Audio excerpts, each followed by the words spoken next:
بسم اللہ الرحمن الرحیم۔ سالم بن عبداللہ نے بیان کیا، ان سے عبداللہ بن عمر رضی اللہ عنہ نے بیان کیا کہ میں نے نبی کریم صلی اللہ علیہ وسلم سے سنا، آپ صلی اللہ علیہ وسلم نے فرمایا کہ پہلی امت کے 3 آدمی کہیں سفر میں جا رہے تھے۔ رات ہونے پر رات گزارنے کے لیے انہوں نے ایک پہاڑ کے غار میں پناہ لی اور اس میں اندر داخل ہو گئے۔ اتنے میں پہاڑ سے ایک چٹان لڑکی اور اس نے غار کا منہ بند کر دیا۔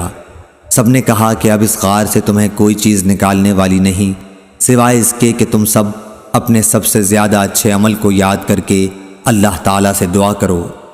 اس پر ان میں سے ایک شخص نے اپنی دعا شروع کی کہ اے اللہ، میرے ماں باپ بہت بوڑھے تھے اور میں روزانہ ان سے پہلے گھر میں کسی کو بھی دودھ نہیں پلاتا تھا، نہ اپنے بال بچوں کو اور نہ اپنے غلام وغیرہ کو۔ ایک دن مجھے ایک چیز کی تلاش میں رات ہو گئی اور جب میں گھر واپس ہوا تو وہ میرے ماں باپ سو چکے تھے۔ پھر میں نے ان کے لیے شام کا دودھ نکالا، جب ان کے پاس لایا تو وہ سوئے ہوئے تھے۔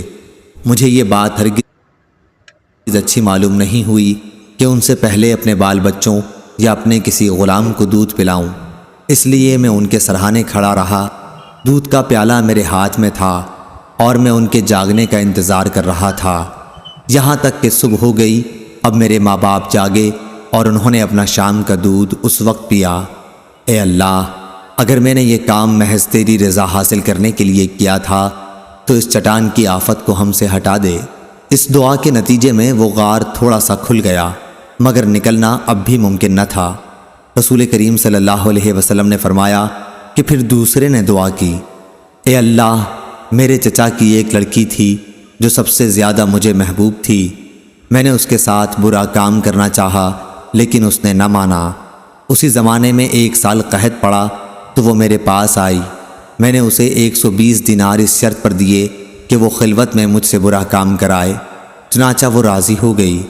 اب میں اس پر قابو پا چکا تھا، لیکن اس نے کہا کہ تمہارے لیے میں جائز نہیں کرتی کہ اس مہر کو تم حق کے بغیر توڑو۔ یہ سن کر میں اپنے برے ارادے سے باز آ گیا اور وہاں سے چلا آیا، حالانکہ وہ مجھے سب سے بڑھ کر محبوب تھی، اور میں نے اپنا دیا ہوا سونا بھی واپس نہیں لیا۔ اے اللہ، اگر یہ کام میں نے صرف تیری رضا کے لیے کیا تھا تو ہماری اس مصیبت کو دور کر دے۔ چنانچہ چٹان ذرا سی اور کھسکی، لیکن اب بھی اس سے باہر نہیں نکلا جا سکتا تھا۔ نبی کریم صلی اللہ علیہ وسلم نے فرمایا، اور تیسرے شخص نے دعا کی، اے اللہ، میں نے چند مزدور کیے تھے، پھر سب کو ان کی مزدوری پوری دے دی، مگر ایک مزدور ایسا نکلا کہ وہ اپنی مزدوری ہی چھوڑ گیا۔ میں نے اس کی مزدوری کو کاروبار میں لگا دیا اور بہت کچھ نفع حاصل ہو گیا۔ پھر کچھ دنوں کے بعد وہی مزدور میرے پاس آیا اور کہنے لگا، اللہ کے بندے، مجھے میری مزدوری دے دے۔ میں نے کہا، یہ جو کچھ تو دیکھ رہا ہے، اونٹ، گائے، بکری اور غلام، یہ سب تمہاری مزدوری ہی ہے۔ وہ کہنے لگا، اللہ کے بندے، مجھ سے مذاق نہ کر۔ میں نے کہا، میں مذاق نہیں کرتا۔ چنانچہ اس شخص نے سب کچھ لیا اور اپنے ساتھ لے گیا، ایک چیز بھی اس میں سے باقی نہیں چھوڑی۔ تو اے اللہ، اگر میں نے یہ سب کچھ تیری رضامندی حاصل کرنے کے لیے کیا تھا تو ہماری اس مصیبت کو دور کر دے۔